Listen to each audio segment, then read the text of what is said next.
नमस्कार, मैं हूं अमित शर्मा और आपके साथ फिर से मौजूद हूं कैपिटल खबर के खास कार्यक्रम स्पॉटलाइट विद सिद्धार्थ मिश्रा में। हमारे साथ हैं वरिष्ठ पत्रकार सिद्धार्थ मिश्रा जी। सर नमस्कार। नमस्कार अमित जी, नमस्कार। सर अभी हाल में ही आपातकाल के 50 साल पूरे हुए हैं और देश भर में इसे लेकर काफी चर्चा है, काफी बातचीत हो रही है, अखबारों में काफी आलेख भी छप रहे हैं। आज हम आपसे उन परिस्थितियों को समझना चाहेंगे जिन परिस्थितियों में आपातकाल लगा था, जब संपूर्ण क्रांति की बात हुई थी और जेपी का छात्र आंदोलन हुआ था और उसके बाद कांग्रेस की सरकार गई थी और जनता पार्टी की सरकार बनी थी, लेकिन वो सरकार ज्यादा दिन टिक नहीं पाई थी। वो क्या परिस्थितियां थी सर? कहते हैं कि जो समाज अपने इतिहास से सीख नहीं लेता वो अपने वर्तमान को संवार नहीं सकता। तो क्या हमने अपने उस इतिहास से कोई सीख ली है कि आज की राजनीति उस इतिहास से कुछ सीख पाई है? अमित जी, आपने दो प्रश्न कर दिए। पहला प्रश्न तो ये है कि वो सरकार गिरी क्यों थी, और दूसरा प्रश्न ये है कि उससे क्या सीख 50 साल बाद लेनी चाहिए। तो मैं एक बात तो ये बताना चाहूंगा कि जो जयप्रकाश का आंदोलन जो था, वो जयप्रकाश देखिए वो एक संन्यास की स्थिति में चले गए थे। सोशल लाइफ, सोशल मूवमेंट्स चलाते थे और उन्होंने ये जो आंदोलन जो था इसको भी इन्होंने सोशल मूवमेंट ही नाम दिया, नंबर एक। नंबर दो, इसमें काफी लोग जुड़ गए थे, काफी राजनीतिक दल, राजनीतिक पार्टियां इसमें जुड़ गई थी। खास बात यह है कि गौर करने वाली बात यह है कि इस आंदोलन को चलाने के लिए जयप्रकाश के बाद कोई संस्था नहीं थी, कोई ऑर्गेनाइजेशन नहीं था जी। जो पार्टियां जुड़ी थी, कांग्रेस ऑर्गेनाइजेशन, मोरारजी देसाई वाली पार्टी, वो भी एक क्या कहते हैं, म्यूटिलेटेड अंग था कांग्रेस पार्टी का, क्योंकि जब टूटी थी कांग्रेस तो कुछ लोग इधर आ गए थे। उसके पास भी ऑर्गेनाइजेशन नाम की कोई खास चीज थी नहीं। सोशलिस्टों के तो कितने खेमे थे पता नहीं। तो ऐसे समय में उस आंदोलन को चलाया राष्ट्रीय स्वयंसेवक संघ ने। इस बात पर मतलब कि लोगों को ध्यान जाना चाहिए कि उस समय इस आंदोलन को चलाया राष्ट्रीय स्वयंसेवक संघ ने, और जो प्रमुख व्यक्ति जो इसको चलाने में जो अग्रणी नाम आते हैं, तो एक तो नानाजी देशमुख और दूसरे दत्तोपंत ठेंगड़ी। इन दोनों लोगों ने इस आंदोलन को बहुत जबरदस्त तरीके से चलाया। और जो मतलब एक जो कंट्री वाइड जो अंडरग्राउंड आंदोलन भी जो चला, आपको पता है कि अंडरग्राउंड आंदोलन भी जो चला उसमें आरएसएस के लोगों का बहुत बड़ा रोल था।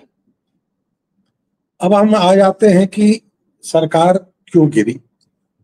चुनाव हुआ, चुनाव में भी संगठन ने बहुत काम किया और उसके बाद सरकार भी बनी। सरकार जो बनी, सरकार के अंदर जो एक सत्ता की लोलुपता में एक उठापटक शुरू हो गई बनते ही।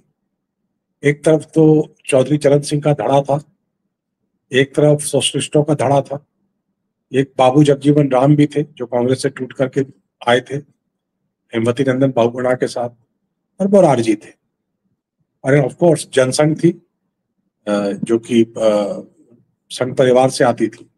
इन सब ने मिलकर के सरकार बनाई थी।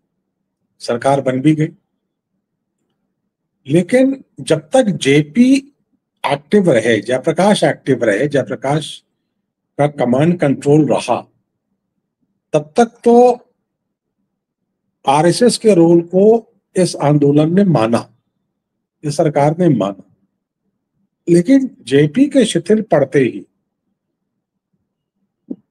उंगलियां उठनी शुरू हो गई, और जो जनसंघ के जो प्रतिनिधि थे इस सरकार में, उनसे कहा जाने लगा कि आप डुअल मेंबरशिप नहीं रख सकते, आप या तो जनता पार्टी के सदस्य रहेंगे या संघ के सदस्य रहेंगे। इसके ऊपर जाकर के खींचातानी शुरू हुई और सरकार चली।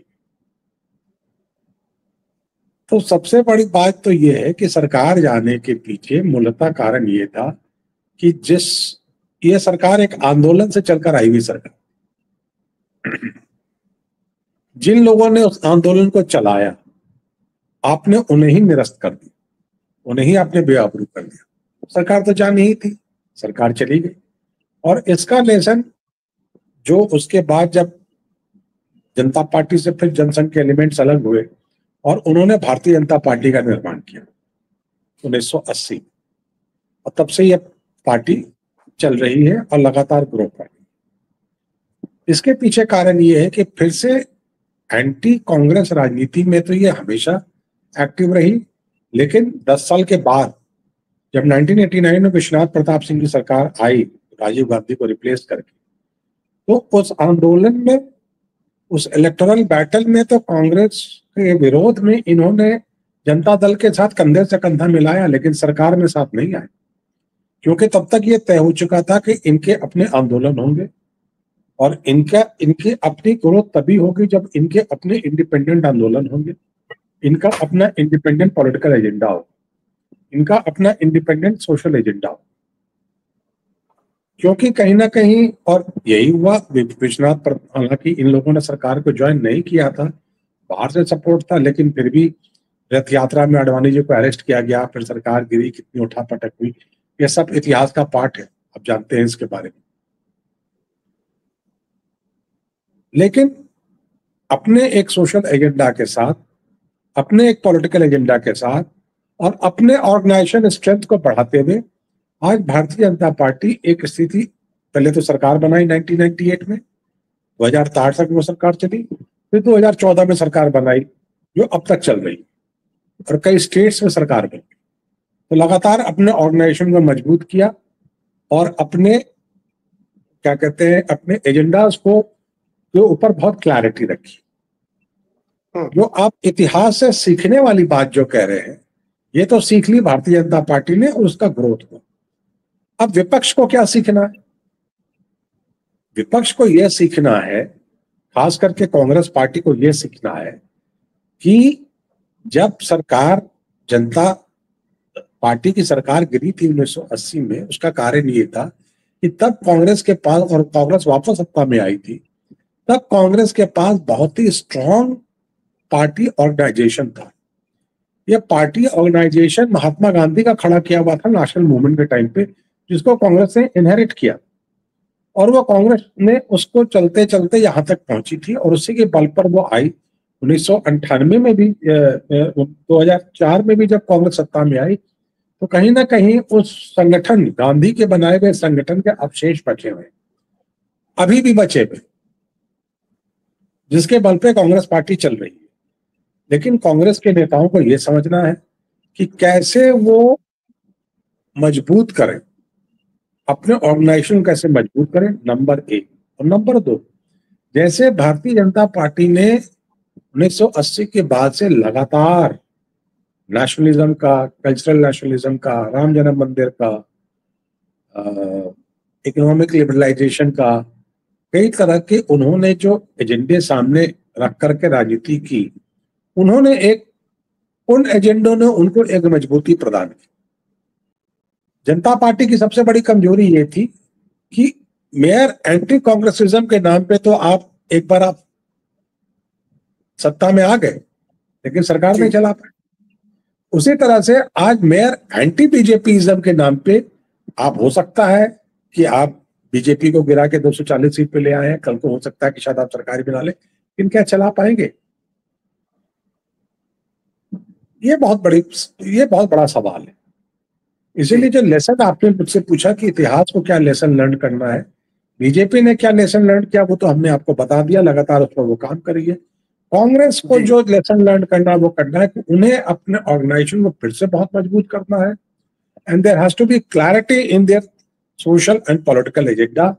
अगर जब तक वो क्लैरिटी नहीं होगी और उसको वो विगरसली इंप्लीमेंट नहीं करेंगे, केवल चुनाव बेस्ड राजनीति नहीं, जब तक उसको विगरसली सोशल और पॉलिटिकल एजेंडा को इंप्लीमेंट नहीं करेंगे, तब तक उनसे सत्ता अछूती रहेगी। जी जी, बिल्कुल सही बात आपने कही सर, कि राजनीति जो है जब तक मुद्दों पर आधारित नहीं होगी, तब तक राजनीति की सही दिशा नहीं मिल पाएगी उसे। और जैसा हमने देखा भी था संपूर्ण क्रांति के बाद जो एक आंदोलन हुआ था, और ऐसा लगा था कि भारतीय राजनीति में बिल्कुल आमूल चूल परिवर्तन हो जाएगा, और उम्मीद भी जगी थी, लेकिन फिर वो उम्मीद बहुत जल्दी धाराशायी हो गई थी। लेकिन जो एक चिंगारी वहां से उठी थी, धीरे धीरे बढ़ते बढ़ते उसने आखिरकार कांग्रेस की सरकार को बाहर किया ही, और अभी बीजेपी की सरकार है। और अब जो भी राजनीतिक दल हैं, अगर वो उस आंदोलन से सीख नहीं ले पाएंगे तो फिर शायद वो अपनी तमाम गलतियों को दोहराएंगे। सर बहुत बहुत धन्यवाद, आज आप हमारे साथ शामिल हुए इस चर्चा में और आपने इस विषय पर इतने विस्तार से जानकारी दी। बहुत बहुत धन्यवाद सर आपका। Thank you.